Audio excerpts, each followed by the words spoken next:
I wanted to say this to the public because today I got a telephone call from an organization wishing for me to make a donation to the firefighters organization.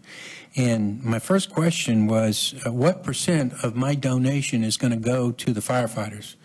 And the answer was 12%. Okay?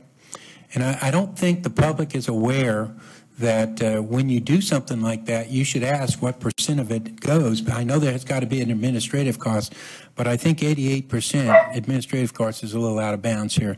So if the public would just be aware of that, I think it's very important that when you get these solicitations on the phone, be able to ask them what percent goes to, whether it be any organization, but find out what percent actually goes and what is set aside for administration. And if you do want to make a contribution to the Spotsylvania Fire Department or any organization here in Spotsylvania, if you just go to our website, it'll direct you to either firefighters or whatever organization you want to. You can get that, and there'll be means there to let you know how you make a contribution to our firefighters or rescue people, anything of that nature. So please be aware of what people are calling you about and where your money really is going at that time.